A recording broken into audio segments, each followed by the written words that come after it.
السلام علیکم ورحمۃ اللہ۔ وعلیکم السلام ورحمۃ اللہ وبرکاتہ۔ شیخ صاحب الحمدللہ، میرا نام صادق ہے۔ جی میں صادق، تبلیغ جماعت کے ساتھ جتنا بیٹھنا میرا ہوا، جماعتوں میں یہ وقت لگا ہے۔ الحمدللہ۔ ہمارے استاد کی جو بات سنی تھی، اسی بات پہ سوال کیے تھے کہ اللہ کہاں پر ہے، تو ان لوگوں نے بتایا تھے اللہ کیا ہے، حاضر و ناظر۔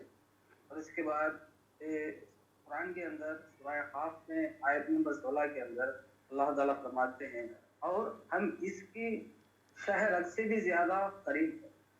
تو اسی آیت کے مطابق تو اللہ تعالیٰ تو ہمارے شہ رگ سے بھی زیادہ قریب ہے بولتے ہیں۔ تو آپ کی جو بات سنتا ہوں، آپ کو فالو رہتا ہوں، تو آپ نے کہا عرش کے اوپر ہے، تو اس کے بارے میں تھوڑا بتا دیں مجھے۔ صحیح آپ نے سوال کیا، بہت اچھا سوال ہے۔ دیکھیں، اللہ تعالیٰ نے قرآن کریم میں 7 جگہ پر یہ بات کہی ہے۔ الرحمن علی العرش استویٰ ایک جگہ پر ہے، ثم استویٰ علی العرش 6 جگہ پر ہے، تو کل 7 جگہ پر یہ بات کہی اللہ نے کہ وہ عرش پر ہے، عرش پر ہے، یعنی صراحت کیا اللہ نے، اس میں کوئی ابہام نہیں ہے نا، کوئی گنجلک نہیں ہے، کسی طرح کا اس میں شبہ اور ڈاؤٹ پیدا کرنے والا مسئلہ نہیں ہے۔ اللہ نے کلیئر انداز میں کہا کہ وہ عرش پر ہے، اور احادیث میں تو ہے ہی، اور یہ بھی ہے کہ تم کیا نہیں دیکھتے کہ جو اوپر ہے، آسمان میں ہونے کے الفاظ بہت ہیں، لیکن 7 جگہ پر کلیئر انداز میں اللہ کہتا ہے کہ وہ عرش پر ہے۔ اور پھر دوسری جگہ پر یہ بھی کہا وَهُوَ مَعَكُمْ أَيْنَمَا كُنْتُمْ، تم جہاں کہیں بھی رہو وہ تمہارے ساتھ ہے۔ اور آپ نے جو آیت پیش کی کہ شہ رگ سے بھی زیادہ قریب ہے، تو دیکھیں یہ جو قربت ہے نا، یہ علم کی قربت ہے۔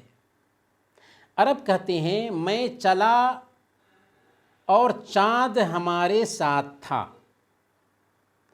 تو اس کا مطلب یہ نہیں ہوتا کہ آدمی کے ساتھ چاند چل رہا تھا۔ ہم بھی فون کرتے ہیں تو کہتے ہیں کہ بھائی جان آپ پریشان مت ہوں، میں آپ کے ساتھ ہوں، کہ پریشانی میں وہ ہے تو ہم فون کر کے کہتے ہیں کہ میں آپ کے ساتھ ہوں، حالانکہ میں کویت میں بیٹھا ہوا ہوں۔ تو ساتھ ہونے کا مفہوم کیا ہوا کہ میں آپ کا ساتھ دینے والا ہوں۔ تو یہ اپنی زبان میں بھی ہم بولتے ہیں اور عربی زبان میں بھی اس کا استعمال ہے۔ تو ایک طرف اللہ نے کہا کہ وہ عرش پر ہے، دوسری طرف اللہ نے کہا کہ وہ تمہارے ساتھ ہے۔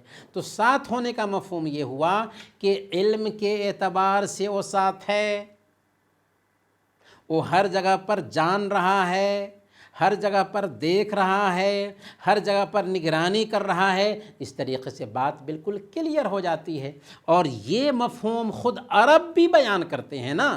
اللہ نے کہا کہ وہ تمہارے ساتھ ہے یا شہ رگ سے زیادہ قریب ہے، گویا کہ اللہ کا علم شہ رگ سے زیادہ قریب ہے، اللہ کا علم تمہارے ساتھ ہے، لیکن وہ ہے کہاں؟ ذات کے اعتبار سے عرش پر ہے۔ اس طریقے سے کسی طرح کا تضاد نہیں رہتا اور بات کلیئر ہو جاتی ہے۔